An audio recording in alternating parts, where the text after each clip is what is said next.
बजे के बुलेटिन में आपको कहेंगे खुशामदीद। हेडलाइंस आपने जानी, हम खबरों के साथ मैं हूं सादिया सैमसन। पीटीआई उम्मीदवार हुनैद लखानी सेनेट की नशिस्त के लिए कागजात नामजदगी मंजूर होने के बाद अब से कुछ देर पहले तक मीडिया से गुफ्तगू कर रहे थे। उनकी बातचीत आपको दिखाते। मैं अल्लाह का शुक्र अदा करना चाहता हूँ कि उसने मुझे मौका दिया।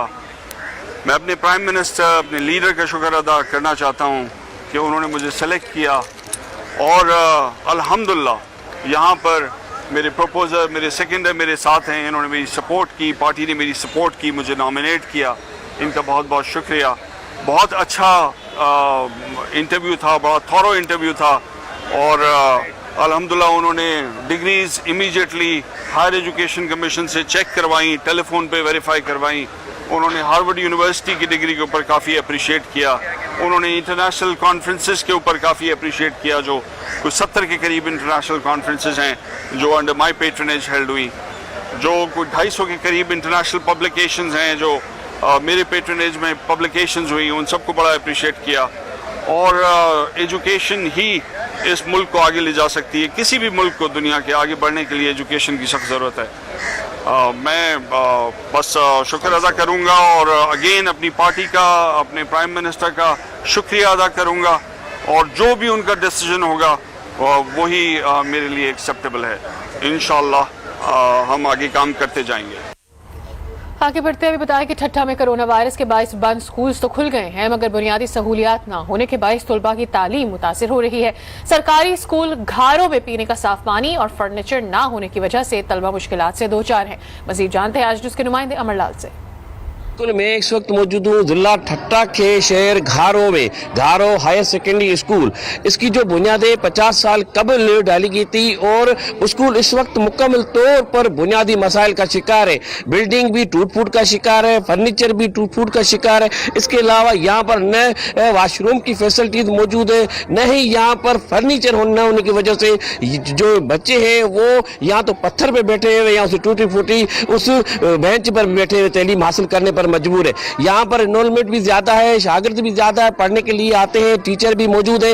लेकिन जो हुकूमत सिंध जो बार बार दावे करती रहती है कि जो जिसको तरक्की देखनी है वो सिंध को देखे, सिंध की तरफ रवाना हो। जब सिंध के इस एजुकेशन का हाल देखते हैं तो सिंध हुकूमत की वो दावे जो धड़े धड़े की रह जाती है। बातें तो बड़ी की जाती है, जब बारिशें होती है तो यहाँ 4 से 5 फुट पानी भी खड़ा हो जाता है। यहाँ सेकेंडरी तालीम भी आता है, विजिट भी करता है इमरजेंसी की बुनियादों पर। के साथ मौजूद है यहाँ के एक टीचर, आइए इनसे बात करते। यहाँ पर बहुत मसाइल हैं। एक मसाइल ये है कि हमारा फर्नीचर बिल्कुल नहीं है और जो सर्दी के मौसम है यहाँ पर आप देख रहे हैं जो हमारे क्लास हैं वहाँ पर दरवाजे वगैरह इसका कोई इंतजाम नहीं है और यहाँ पर कोई ऐसा तरक्याती काम बिल्कुल नहीं हुआ। हम फिर भी ये अपील करते हैं कि हमारे ये आवाज़ हमारा है कि हमारे साथ ये इंसाफ किया जाए। हमारे बच्चों के यहाँ पर बहुत बच्चे हैं आते हैं लेकिन बहुत मुश्किलात में। यहाँ पे पीने के साफ पानी का बड़ा मसला लगा हुआ है, यहाँ पे फर्नीचर का मसला है, यहाँ पे बिजली का मसला है।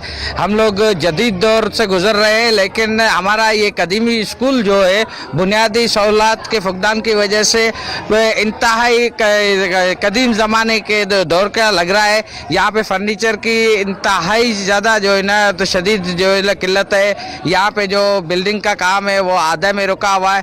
यहाँ पे पिछले बरसातों में जो है बारिशें हुई थी, उन दौरान सेक्रेटरी तालीम में यहाँ पे आए थे, उन्होंने ऐलानात भी किए थे। साथ में सेनेटर शशि पलीजो साहिबा का बंगला भी है। यहाँ पे किसी भी किस्म की कोई सहूलियात तालीम के हवाले से नहीं दी जा रही है। सेकेंडरी का दर्जा तो दिया गया लेकिन फर्स्ट ईयर और इंटर के जो क्लासेस से उनके जो काम जो शुरू हुआ था, कई साल गुजर चुके हैं, उस बिल्डिंग का काम मुकम्मल न होने की वजह से जो फर्स्ट ईयर इंटर के क्लास शुरू न हो सके, जिसकी वजह से यहाँ के जो शागिर्द हैं या तो ठट्टा जाते हैं या कराची जाने पर मजबूर है।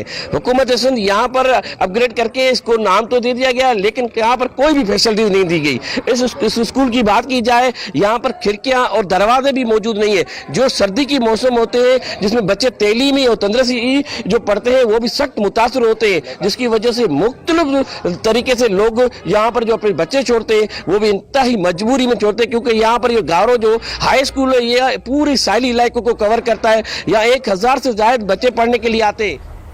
हाफिजाबाद में सरकारी कॉलेजेस खत्म करने के हुकूमती फैसले के खिलाफ असातिज़ा और तलबा सरापा एहतजाज हैं। क्लासेस का बॉयकॉट करते हुए एहतजाजी रैली निकाली और हुकाम से फैसला वापस लेने का मुतालबा कर दिया। हुकूमत की जानिब से हाफसाबाद शहर में कायम तलबा तलबात के 3 कॉलेजेस खत्म करके निजी यूनिवर्सिटी का सब कैंपस बनाने के हुकूमती फैसले के खिलाफ तलबा और असातिज़ा सरापा एहतजाज बन गए। तलबा तालीमी सरगर्मियों का बायकाट करते हुए सड़कों पर निकल आए। तलबा ने हुकूमत के खिलाफ शदीद नारेबाजी की। हमारा मुतालबा ये है कि जो प्राइम मिनिस्टर साहब ने अनाउंस किया था यूनिवर्सिटी के लिए अलग से बिल्डिंग और सारा, वो अलग से उनका स्ट्रक्चर बनाया जाए, ना कि हमारे जो 3 सरकारी कॉलेजेस हैं इनको जिस यूनिवर्सिटी का कैंपस बनाया जाए। कॉलेज असातिज़ा का कहना था कि कॉलेज की बंदिश से तलबा की तालीम शदीद मुतासिर होगी और प्राइवेट तालीमी इदारों में महंगी तालीम हासिल करना पड़ेगी। अगर हुकूमत ने कॉलेज की बंदिश का फैसला वापस न लिया तो सूबे भर में एहतजाज और तालीमी बायकाट किया जाएगा। हुकूमती फैसले के खिलाफ 3 कॉलेज के तलबा का कहना था तालीम दुश्मनी पर मुबनी कॉलेज की बंदिश का फैसला फौरी तौर पर वापस लिया जाए। अटक फतेह जंग के करीब खोड़ रोड पर ट्रैफिक हादसा पेश आया। पिंडी घेप से रावलपिंडी जाने वाली मुसाफिर बस और ट्रेलर में तसादम हो गया। हादसे में 7 अफराद जाँ बहक और 17 जख्मी हो गए। रेस्क्यू एहलकारों ने लाशों और जख्मियों को तहसील अस्पताल फतेह जंग मुंतकिल कर दिया, जहां जख्मियों को तिब्बी इमदाद फराहम की जा रही है। पुलिस के मुताबिक हादसा तेज रफ्तारी के बाइस पेश आया। दुनियापुर के नवाही इलाके अब्बासपुर में भट्टा पर काम करने वाले मजदूर भट्टे में गिरकर जाँ बहक हो गया। इत्ला मिलते ही रेस्क्यू टीम ने रेस्क्यू ऑपरेशन शुरू किया। लाश को भट्टे से निकालना जरूरी कार्रवाई के बाद वुरसा के हवाले कर दी गई। जाँ बहक होने वाले 18 साल नौजवान ज़ीशान अब्बास अब्बासपुर का रिहायशी था। नोशकी में खवातीन असातिज़ा ने मुतालबात के हक में प्रेस क्लब के सामने एहतजाजी मुजाहिरा किया। असातिज़ा का कहना था कि मुतालबात मंजूर नहीं हुए तो भूख हड़ताल की जाएगी। नोशकी में ग्लोबल प्रोजेक्ट एजुकेशन की खवातीन असातिज़ा मुस्तकिल न किए जाने के खिलाफ सरापा एहतजाज। शुरा का कहना था कि मुआहदे के तहत ग्लोबल प्रोजेक्ट के ताउन से NTS के जरिए 1493 असातिज़ा की तैनाती अमल में लाई गई, जिन्हें 2018 में मुस्तकिल करना था, लेकिन उन्हें ताहाल मुस्तकिल न किया गया। असातिज़ा न सिर्फ 8 माह से तनख्वाह से महरूम है, बल्कि उन्हें गैर एलानिया तौर पर बरतरफ भी किया गया। असातिज़ा का मजीद कहना था कि अगर हुकूमत हमें मुस्तकिल नहीं करती तो इस सूबे भर में एहतजाज और भूख हड़ताल करेंगे। इस्लामाबाद लिए जाएंगे, जहां पर मामले खसूसी बराए से डॉक्टर फैसल सुल्तान मीडिया ब्रीफ दे रहे हैं। ना सिर्फ अपनी जाने बल्कि अपने घर वालों का सुकून भी कई दफ़ा इससे असरअंदाज होता है। और मेरी इतला के मुताबिक 130 से ज़्यादा front line health care worker जो हैं वो पिछले 1 साल में इस मर्ज़ के हाथों अपनी जान भी खो बैठे हैं। अच्छा, अब अगर आप front line health care worker हैं तो मेरा आपके लिए ये मैसेज होगा कि एक तो ये कि आपको सलाम है आपकी अपनी ड्यूटी, अपने काम से लगन के बारे में, मगर इससे भी ज़्यादा कि अब जबकि ये वैक्सीन्स अवेलेबल हैं तो प्लीज़ इनको लगवाइए।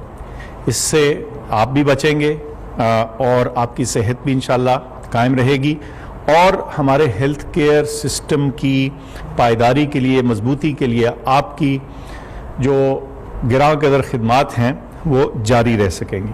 तो फिर से आपसे गुजारिश करता हूं कि चूंकि अब इस मुहिम का आगाज़ हमारे front line health care workers से हुआ है तो प्लीज़ मेहरबानी करके अपने आप को प्रोटेक्ट करवाइए, बचाव के लिए वैक्सीन लगवाएं। अभी तक 52,000 से ज़्यादा हेल्थ केयर वर्कर्स जो हैं उनकी वैक्सीनेशन हो चुकी है, पहली डोज उनको लग चुकी है। और हमारे लिए हमारे जो हेल्थ केयर वर्कर्स हैं वो रोल मॉडल बतौर एक मिसाल के लिए मिसाल के तौर पे हमारे सामने रहे हैं। तो मैं समझता हूं कि उनका ये वैक्सीन लगाना इस चीज़ की अक्कासी है कि वो इसकी एफिकेसी को, इसकी अफादियत को, इसकी सेफ्टी को कितना ट्रस्ट करते हैं। इसमें क्या तरीक़ाकार इख्तियार किया गया, क्या गाइडलाइंस थी, थोड़ा सा इसके बारे में भी मैं आपको बताता चलूँ।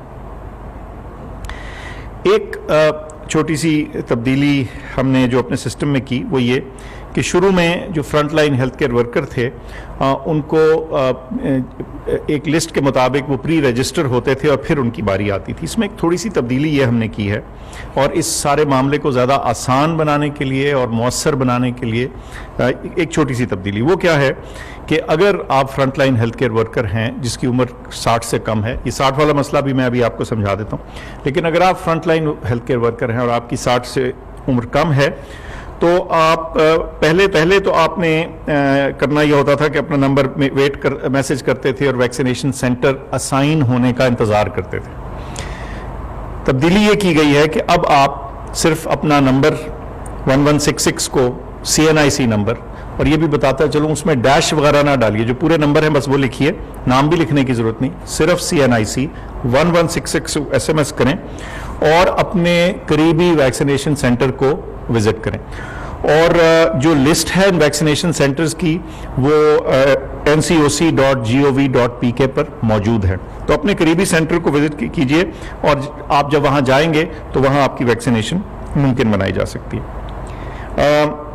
अब अगर वो तमाम health care workers, front line health care workers जिनकी उम्र 60 से ज़्यादा है, उनके बारे में मैं भी थोड़ी मालूमात आपको अभी बता दूं।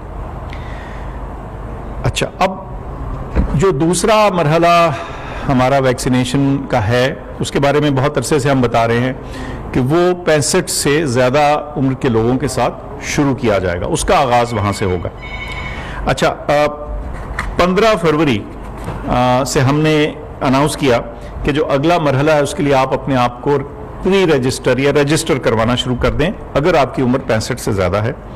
और इसका तरीक़ाकार क्या है, इसी तरह 1166 को 1166 को अपना CNIC बगैर डैश डाले, बगैर स्पेसेस दिए, सीधा तमाम नंबर्स लिखें उसमें और 1166 को SMS करें।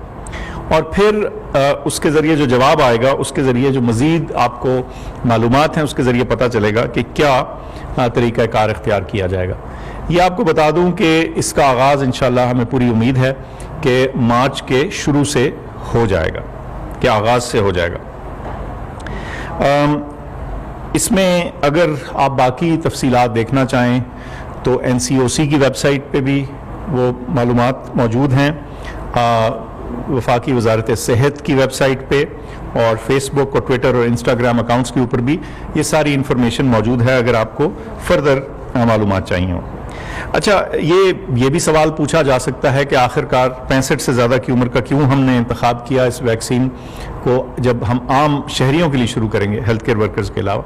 उसकी वजह बड़ी सादी है, तकरीबन जो 12,500 के करीब अमवात हो चुकी हैं इस कोविड-19 की वजह से पाकिस्तान में, उनमें से बेशतर जो हैं उनकी उम्र इस उम्र से ज़्यादा थी और ये हमारे प्यारे थे, हमारे मुआशरे का एक अहम हिस्सा थे। और मैं समझता हूं कि डॉक्टर फैसल सुल्तान की मीडिया ब्रीफिंग इस वक्त जारी है, जो कि आप आज न्यूज़ की टेलीविजन स्क्रीन पर मुलाहिजा कर रहे थे। यहाँ पे वक्त हो गया एक ब्रेक का, स्टे विद अस।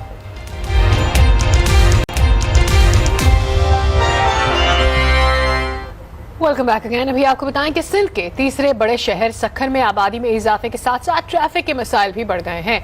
शहर में बगैर नंबर प्लेट वाले रिक्शों की भरमार के बावजूद ट्रैफिक की रवानी शदीद मुतासिर होती है। महकमा एक्साइज और रीजनल ट्रांसपोर्ट अथॉरिटी भी खामोश है। तफसीलात जानते हैं हमारे नुमाइंदे जमील मुगल से। सखर सिंध का तीसरा बड़ा शहर है। सखर की आबादी रोज बरोज बढ़ रही है। जिस तरह आबादी बढ़ रही है इसी तरह मसाइल बढ़े हैं। अगर हम ट्रैफिक के मसाइल की बात करें तो ट्रैफिक का बहुत बड़ा मसाइल है, क्योंकि मोटरसाइकिलें हैं, रिक्शाएं हैं, कारें हैं, वो बड़ी तादाद में जो है यहाँ बढ़ रही हैं। रोड रास्ते जो हैं वो बिल्कुल सुकड़ गए हैं। हम आज अपने नाज़रीन को बताएंगे कि सखर में जो रिक्शे चल रहे हैं, तकरीबन एक आदाद शुमार के मुताबिक 10,000 से ज्यादा रिक्शे यहाँ चल रहे हैं और इन रिक्शों के जो नंबर प्लेटें हैं वो हमें नजर नहीं आ रही हैं। रिक्शे की हमें ज्यादा से ज्यादा 10% से जायद हमें नजर नहीं आई कि नंबर प्लेटें लगी हुई हैं। बगैर नंबर प्लेट के ये रिक्शे जो हैं दंदनाते फिरते हैं, इन्हें रोकने वाला कोई भी नहीं है। ट्रैफिक पुलिस हर चौराहे पे मौजूद है, मोटरसाइकिल को रोक लेगी या बाहर से लोग आते हैं उनको रोक के उनका चालान कर देगी। लेकिन यहाँ जो रिक्शे चल रहे हैं बगैर नंबर प्लेट के चल रहे हैं उनको रोकने वाला कोई भी नहीं है। ट्रैफिक पुलिस से जब हम बात करेंगे तो उनसे पूछेंगे कि भाई इनकी क्यों नहीं इन्हें रोका जा रहा, क्यों नहीं किया जा रहा है। सखर में रीजनल ट्रांसपोर्ट अथॉरिटी भी मौजूद है जो रिक्शों के रूट परमिट जारी करती है, लेकिन यहाँ पे रूट परमिट भी मेरा ख्याल है कि यहाँ इनको जारी नहीं, क्योंकि नंबर प्लेट नहीं है तो रूट परमिट फिर कहाँ से आएगा। एक्साइज ऑफिस है तो एक्साइज वाले भी है वो चेकिंग नहीं कर रहे हैं, तो जिसकी वजह से रिक्शे जो हैं वो बगैर नंबर प्लेट के चल रहे हैं। लोगों से बात करेंगे, हम रिक्शा ड्राइवरों से भी बात करेंगे। मेरा फैजान कैमरामैन नंबर प्लेट दिखाएगा कि इस रिक्शे की नंबर प्लेट भी नहीं है। इससे मालूम करते हैं, इसके ड्राइवर से मालूम करते हैं। ये आप बताएं कि आप रिक्शा ड्राइवर हैं, तो इस रक्षे की नंबर प्लेट नहीं लगी हुई है। जी सर। रक्षे की आपके पास नंबर प्लेट नहीं लगी हुई, क्या बात, कागज नहीं है, क्या है? सर असल में क्या है कि हम ये भाड़े की गाड़ी चलाते हैं, ये मालिक इनके कोई और होते हैं, वो गाड़ी किस्तों की लेते हैं इधर से। जब वो पेमेंट हो जाती है फिर नंबर प्लेट जो है ना अलॉट होती है।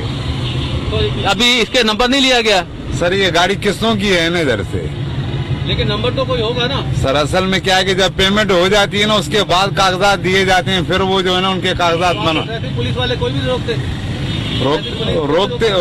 सर, रोकते हैं, चालान करते हैं। हमारी जो है ना 300 रुपया रक्षे की दिहाड़ी देते हैं, इतना वो चालान जो है हम अपने जेल से भरते हैं। हमारा खुद जो है ना रोजगार बड़ी परेशानी में। ये और भी कुछ रक्षे खड़े हैं, देखते हैं। ये भी रक्षा खड़ा है, इस पे भी नंबर प्लेट नहीं है और बगैर नंबर प्लेट के है। इसके ड्राइवर से मालूम करते हैं। ये बताएं कि आप रक्षा चला रहे हैं, बगैर रक्षे नंबर प्लेट नहीं है, क्यों नहीं है, क्या वजह? क्या करता है? नहीं, नंबर प्लेट क्यों नहीं लगाई रक्षे पे? ये लगे लेकिन आए तो नहीं, क्यों अच्छे कागज नहीं बनाए हुए आपने? नहीं। क्यों नहीं बनाए कागज?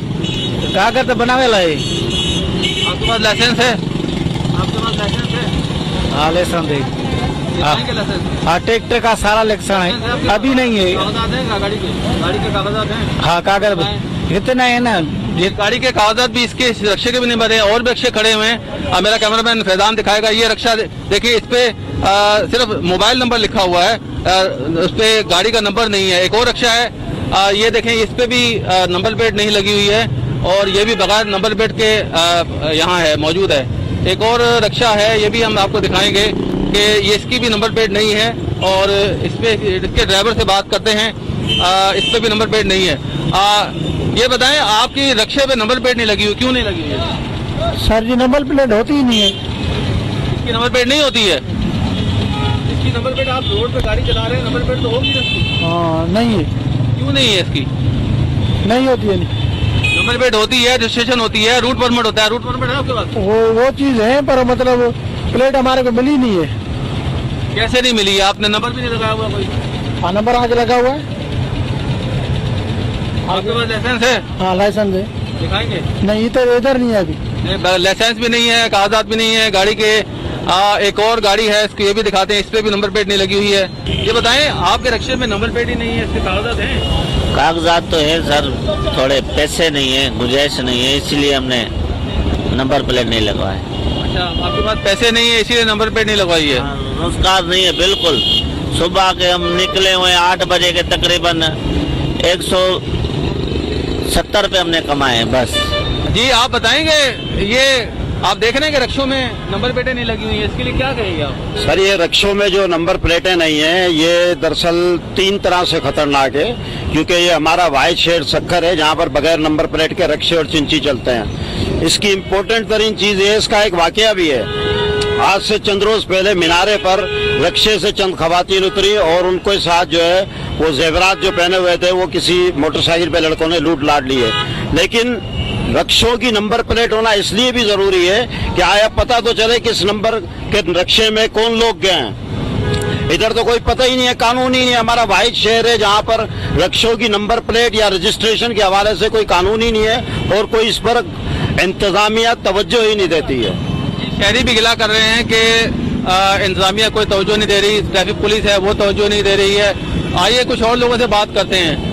आप क्या कहेंगे जी, रक्षों की नंबर प्लेटें नहीं है, क्या कहेंगे आप? यकीनी तौर के ऊपर ये जो रक्षे हैं, मैं कहूँ अगर सक्खर शहर में इनकी तादाद, बल्कि अगर कहा जाए हजारों में, तो वो कम नहीं है। मुख्तसर ये है कि यहाँ पर तकरीबन 90% ऐसे रक्षे हैं जो कि तो पता नहीं कि कौन से दौर के हैं, जो कि अभी भी चल रहे हैं और शहर के अंदर इन्हीं रक्षों की वजह से आलूदगी में भी बेहद इजाफा हो रहा है। तो नंबर प्लेटें इनके पास हों भी तो इनको पूछने वाला कोई नहीं है। ट्रैफिक पुलिस एहलकार भी जो है इनको रोकते हैं, तो ये 10-20 रुपए की गेम अपनी चलाते हैं, उसके बाद इनको कानून नाफिज करने वाले अदारे ही नहीं है, इनको कोई पूछने वाला ही नहीं है। ये बिल्कुल शहरी भी गिला कर रहे हैं कि इन रक्षे वालों को पूछने वाला नहीं है। ट्रैफिक पुलिस जो है खामोश तमाशाई बनी बैठी हुई है। आइए चलते हैं ट्रैफिक पुलिस के पास और रक्षा ड्राइवरों के पास कि उन्होंने ये कागजात क्यों नहीं बनवाए हैं और ये नंबर प्लेटें क्यों नहीं लगाई हैं। जी मेरे साथ मौजूद हैं इस वक्त SSP सक्खर इरफान समो साहब। इनसे मालूम करते हैं कि ये रक्षों की भरमार है और ट्रैफिक का जो लोड है और बगैर नंबर प्लेट के रक्षे चल रहे हैं, इसके बारे में क्या कहेंगे? नहीं, ये बताएं कि सखर में हमारी इत्तला के मुताबिक 20,000 से जायद रक्शे चल रहे हैं, उनमें 90% रक्शे जो हैं वो बगैर नंबर प्लेट के, बगैर कागजात के, बगैर जो है रूट परमिट के चल रहे हैं। क्या कहेंगे? जी, ये बिल्कुल आपकी बात ठीक है। ये डिस्ट्रिक्ट सखर जो है ये 1.5 मिलियन पॉपुलेशन पे कंसिस्ट करता है, और यहाँ पर जो रिक्शा, चिंची रिक्शा और इसके अलावा बाइक्स, गाड़ियाँ, आप अगर उनकी तादाद आप देखें तो वो हज़ारों में है। कोई 40-50 हज़ार की एक रफली हम फिगर हम कह सकते हैं।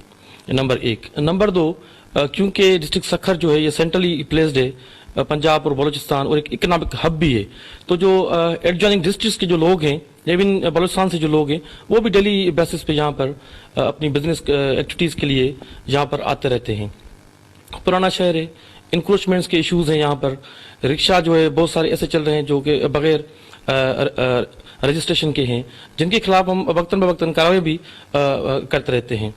और साथ में ये बात भी समझना बहुत ज़रूरी है कि एक पुराना डिस्ट्रिक्ट है, लेकिन यहाँ पर जो पार्किंग का जो इंतज़ाम है वो उस तरह सेटिस्फैक्ट्री नहीं है, जिसके लिए पुलिस डिपार्टमेंट की तरफ से हमने 2-3 मरतबा जो कंसर्न फोरम्स हैं उनको भी हमने लेटर्स लिखे हैं, ताकि अगर एक प्रॉपर रिक्शा स्टैंड बन जाए शहर के अंदर या सिटी के अंदर, जो बिजनेस हब है वहाँ पर भी अगर प्रॉपर पार्किंग का इंतजाम होगा तो इस तरह की जो गाड़ियाँ, रिक्शा या मोटरसाइकिल, जो बाइक्स हैं, तो वो प्रॉपरली यहाँ पर स्टैंड हो सकती हैं, और उससे जो रूटीन में जो शहर। मुझे ये बताएं कि रक्षा 15 से 20 हज़ार रक्शे हैं और वो बगैर नंबर प्लेट के चल रहे हैं, ला कानूनियत है, कोई उनका चालान करने के लिए नहीं, कोई तैयार नहीं है, क्योंकि कोई एक बंदा रक्षा खरीदता है, 1-1.5 लाख रुपए का रक्षा ले लिया उसने, रजिस्ट्रेशन नहीं कराई, वो फ्री में चला रहा है, रूट परमिट नहीं लिया उसने, और वो शहर में दंदनाते फिरते हैं, और इतने रक्शे हैं कि उसमें ट्रैफिक का निज़ाम भी आपने बताया कि खराब हो रहा है। तो उनके खिलाफ कार्रवाई क्यों नहीं की जाती, क्यों नहीं चालान किए जाते, ताकि लोग रजिस्ट्रेशन कराएं और ये पैसा जो है गवर्नमेंट के पास आए? जी, हम वक्तन बवक्तन इनके खिलाफ हम कार्रवाई करते भी हैं, और जो कंसर्न डिपार्टमेंट है, बेसिकली एक्साइज डिपार्टमेंट, जहां से इनकी जो रजिस्ट्रेशन है वो होनी चाहिए, उनको भी कुछ ये करना चाहिए। बाकी हमारे रूटीन में नाकाबंदी जो यहाँ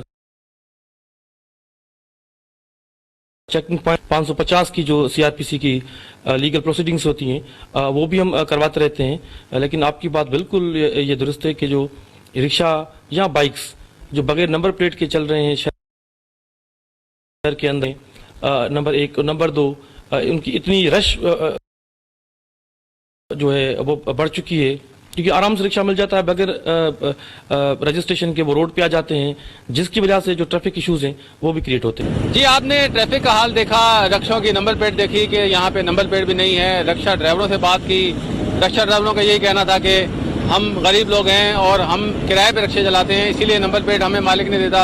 यही कहना था कि हम वक्तन वक्तन जो है चेकिंग करते रहते हैं, चालान करते रहते हैं, लेकिन हमने जो ग्राउंड पे देखा है तो वहाँ पर हमें नजर नहीं आता कोई, ना इनके को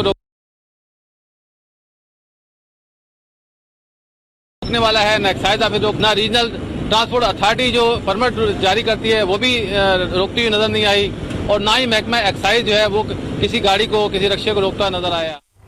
यहाँ पे लेंगे एक ब्रेक, आप हमारे साथ ही रहिए।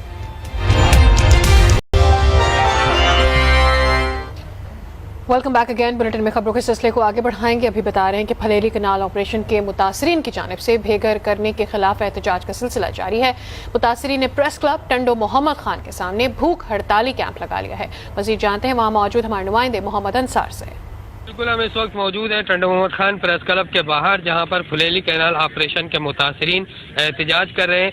आइए इनसे बातचीत करते हैं, इनका क्या कहना है। इस सखर बेंच का फैसला है कि जिनकी जाती प्रॉपर्टी है, रजिस्ट्री है, सिटी सर्वे है, उनके घरों को मिसमार न किया जाए, उनको नुकसान ना पहुंचाया जाए, इसलिए हम सरापा एहतजाज है। ये गलत इकदाम है। हमारे घर कम से कम 100 घर हैं और ये सारे देखो बिल्कुल धूप पे, रात को सर्दी पड़ती है, पीपल पार्टी के वोट है हमारे पास और हमारे साथ कोई ताउन नहीं हो रहा है। हम गरीब आदमी कहाँ जाएं? फुलेली कैनाल ऑपरेशन के मुतासरीन का यही कहना है कि ये गुज़िश्ता 50 सालों से इन ज़मीनों पर और नहर के किनारों पर आबाद हैं और हुकूमत ने बगैर कोई नोटिस दिए इनके घरों को मसमार कर दिया है, जिसके बायस से खुले आसमान तले ज़िंदगी गुजार रहे हैं। इन्होंने हुकूमत से मुतालबा किया है कि इन्हें सरकारी प्लाट अलाट किए जाए ताकि ये अपने बच्चों के साथ अपनी ज़िंदगी बेहतर तौर पर गुजार सकें। झेलम के इलाके गुजरा के मोहल्ला गुलाबाबाद में म्यूनिसिपल कॉर्पोरेशन के ट्यूबवेल बंद पड़े हैं। 10 रोज से पानी की सप्लाई बंद है, जिसकी वजह से इलाका मकीनों को मुश्किलात दरपेश हैं। मजीद जानते हैं अपने नुमाइंदे शहबाज पट से। मैं इस वक्त झेलम के इलाका काला गुजरा के मोहल्ला गुलाबाबाद में मौजूद हूँ, जहाँ गुज़श्ता 10 रोज से वाटर सप्लाई मुअत्तल है। लोग पीने के पानी से महरूम हैं और लोगों को शदीद मुश्किलात दरपेश हैं। हमारे साथ यहाँ के बासी मौजूद हैं, इनसे बात करते हैं। एक मस्जिद ही है, नूरानी मस्जिद, वहाँ बाहर टूटी लगी हुई है, वहाँ से हम पानी ले जाते हैं। घरों में नहाने के लिए पानी नहीं है, बर्तन धोने के लिए पानी नहीं है, कपड़े धोने के लिए पानी नहीं है। मैं बराते खुद कमेटी घर गया, उन्हें मेरे नाल वादा किया कि एक आध दिन इंशाल्लाह ये ठीक हो जाएगी, लेकिन 10 रोज हो गए हैं, इस हाल कोई तवज्जो नहीं दी गई। बिल्कुल ये दरखास्तें दे दे के म्यूनसिपल कॉर्पोरेशन इंतजामिया को वहाँ पे चक्कर लगा लगा के जो है वो थक गए हैं, लेकिन पानी इनको मुयसर नहीं है। लोग मजबूरन मस्जिद से पानी भर के लाते हैं। लोग सिरापा एहतजाज हैं, दोनों मोटरें यहाँ पे खराब हैं।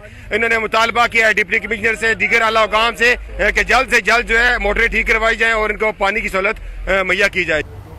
आज़ाद कश्मीर भर में असातिज़ा ने स्केल अपग्रेडेशन ना होने के बायस तदरीसी अमल का बॉयकॉट कर दिया है। असातिज़ा की हड़ताल के बायस बच्चों का मुस्तकबिल दाव पर लग गया है। तफसीलात जानते हैं नुमाइंदा आज न्यूज़ अमनाज खान से। आज़ाद कश्मीर भर में आज तीसरा रोज़ है, उसातिज़ा जो हैं वो हड़ताल पे हैं, तदरीसी अमल ठप है। एक तरफ कोरोना वायरस के बायस जो है वो तालीमी सरगर्मी में मुअत्तल थी और दूसरी जानब आज जो है वो उसातिज़ा एहतजाज में है, जिसकी वजह से बच्चों का मुस्तकबिल जो है तबाह होने पे है। हुकूमत इस पर संजीदा नहीं है। मेरे साथ एक उस्ताद मौजूद है, उनसे जानते हैं। ये बात मैं इससे शुरू करूँगा कि तालीमी पॉलिसी जो है ये पूरे मुल्क में, पूरे पाकिस्तान में 2009 और 10 को बनाई गई थी। फिर सूबों को अख्तियार दिया गया था कि वो इसका नफाज करें, लेकिन नोटिफिकेशन जारी करने के बाद उसको मार्ज इत्तवा में डाल दिया गया। अभी तक जो है ना वो हमें जो है ना वो रखाया ही जा रहा है, क्योंकि ये हमारा नाजायज मुतालबा नहीं है। एक ही जो है हमारा मुतालबा है वो है क्या, अपग्रेडेशन है जी। जैसे कि इनका कहना था कि जब तक हुकूमत जो है हमारे मामलात तय नहीं करती, हमें अपग्रेड नहीं करती, हमारे जायज़ मुतालबात नहीं माने जाते, तब तक हम अपना जो तदरीसी अमल है, मरकज़ी जो हमारी तंजीम है, उसकी कॉल पे मुअत्तर रखेंगे और हमारे मुतालबात जैसे ही माने जाएंगे हम जो तदरीसी अमल को बहाल करेंगे। खबरों का सिलसिला जारी है। बुलेटिन में वक्त हो गया एक ब्रेक का। Stay with us.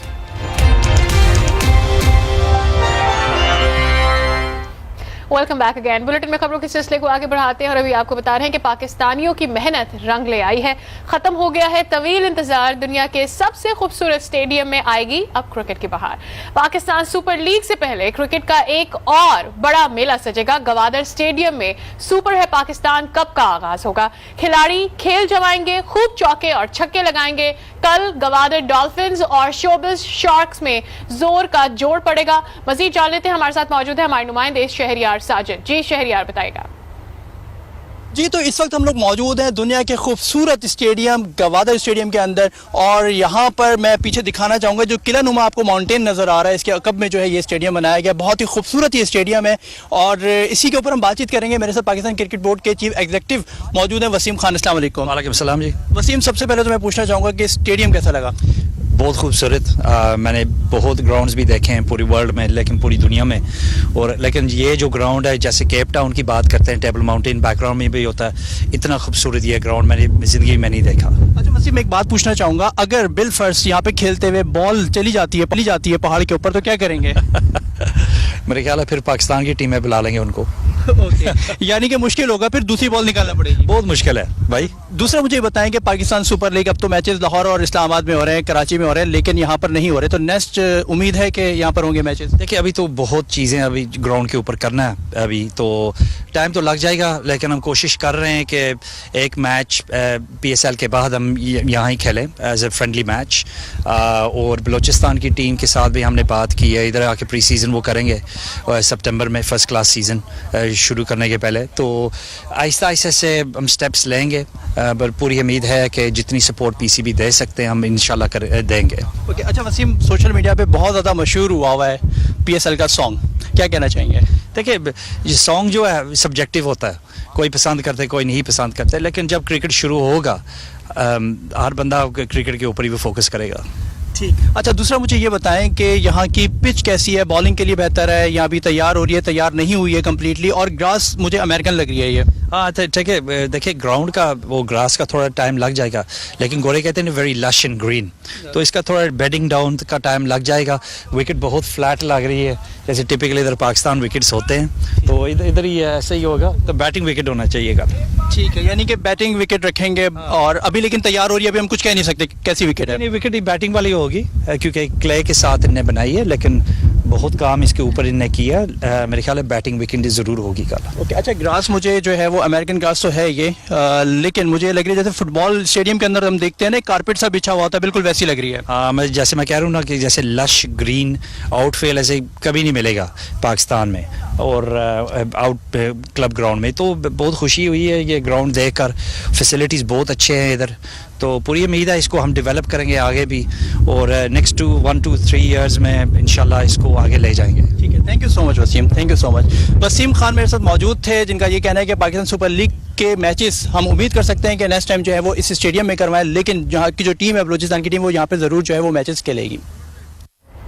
तो पाकिस्तान रंग ले आई है। शहरियार साजिद हमारे नुमाइंदे टूर करा रहे थे गवादर के इस ग्राउंड का, जहां अभी पीएसएल के मैचेस तो नहीं होंगे, लेकिन उससे पहले एक टूर्नामेंट यहां पर होने जा रहा है। यकीनी तौर पर जब यहां पर मैचेस खेले जाएंगे वक्तन फवक्तन अभी बहुत सारी बेहतरियां भी है जो कि इस ग्राउंड में आनी है। एक बहुत ही अच्छा एम्बियंस है, जैसे कि वसीम साहब खुद भी कह रहे थे कि लग रहा है ऐसा कि जैसे कोई केप टाउन का ग्राउंड होता है, जहां पर पानी भी आपको नजर आ रहा हो और हिल भी नजर आ रही हो। एनवायरमेंट बहुत अच्छा है, ओवरऑल एम्बियंस बहुत अच्छा है, बट यकीनी तौर पर अभी इंटरनेशनल मैचेस के लिए इसे क्लियर नहीं किया जा सकता है। आम खबरों से इतना ही। मजीद अपडेटेड रहने के लिए विजिट कीजिए हमारी वेबसाइट आज.tv। देखते रहिए आज टीवी।